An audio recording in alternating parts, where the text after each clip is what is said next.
Now, let's take a look at the regime generally, right? Adjudication globally can operate as one, a dispute resolution regime allowing contracting parties to resolve all disputes under the contract, or it just confines to only the disputes that raised with the aim of determining the amount that is due and payable, and so ensuring payments are timely and reaches out to the claimants.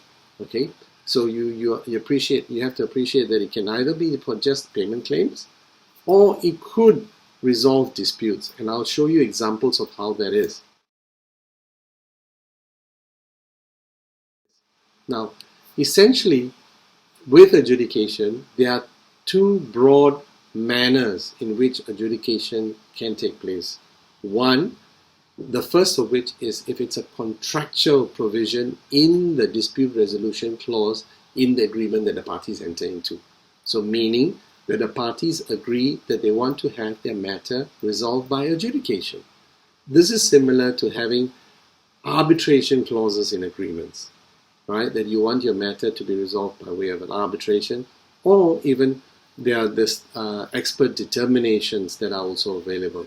Okay, so with contractual adjudication, what it means is that it is provided in the agreement with requirements such as the right to refer to dispute, to adjudication, strict timelines to be followed, which party must submit the claim, when the time for response should be filed, when the time for submissions are to be made, how the adjudicator, what time frame the adjudicator is to reach a decision, and the adjudications, whether or not the adjudicator's determination is binding, and whether or not courts, arbitration, and other dispute resolution mechanisms can run concurrently or post-adjudication. So essentially, the contractual provisions in the dispute resolution clause of the agreement must set these details out clearly.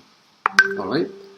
The next, it is in the contractual dispute resolution mechanism set out for adjudication.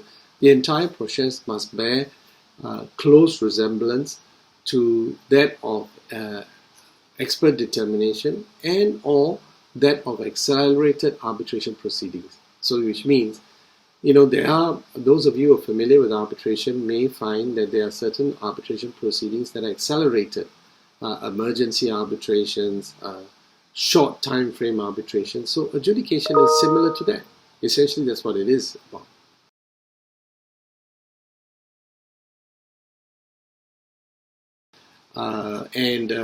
Some reasons why parties may choose the contractual adjudication method, right, is that they want a shorter time frame and a limited cost to be imposed in carrying out the dispute resolution mechanism.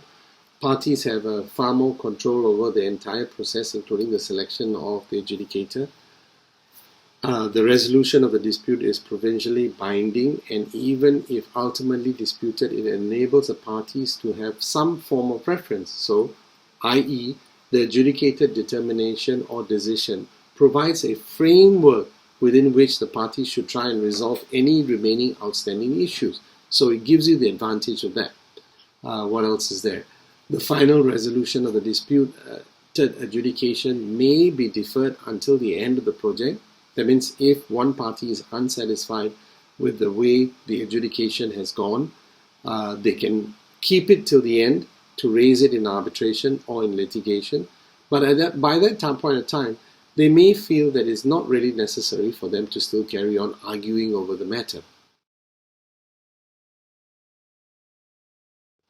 Now, as opposed to this contractual adjudication method, there's what is called a statutory adjudication, essentially a legislative framework, mandatory scheme, including with issues of enforcement, alongside the contractual provisions. So you have these contractual provisions and dispute resolution mechanisms in the contract, but in certain jurisdictions, there is a statutory regime that dictates that if you want to have your matter resolved by adjudication, you can do so.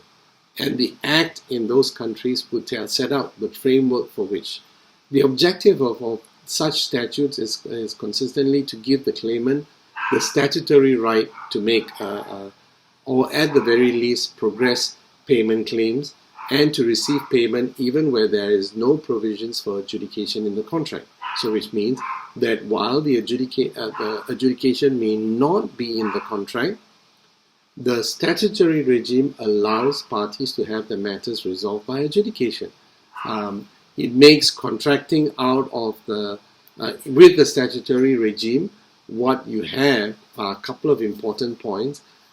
It makes contracting out of the legislation illegal, prohibited, which means if the statute is there and it sets a timeline which parties can raise the claim, you cannot use your contract to get out of these provisions, right? Because the statute is there, you must comply with the statute and you must comply with the timelines of the statute.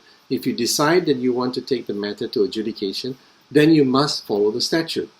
And what the statute also says is that you cannot, if the statute sets a time frame of 14 days, 15 days, or 21 days, and so on, you cannot in the contract work outside of this. You must work within the provisions of the statute.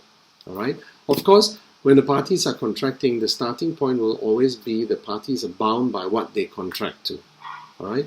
Other things that the statutory regime makes into place, sets in place, is that it makes pay when paid clauses in construction contracts ineffective. What that it means is that certain of the legislation will say that because the regime allows you to raise your payment claims, parties are not allowed to then say that only when the main contractor pays me will I then pay you. Okay. Next point is that it preserves all other rights of the parties that have under the contract, including dispute resolution mechanisms. So if the dispute resolution mechanism has got arbitration, it's got expert determination, parties are still entitled to go on that basis.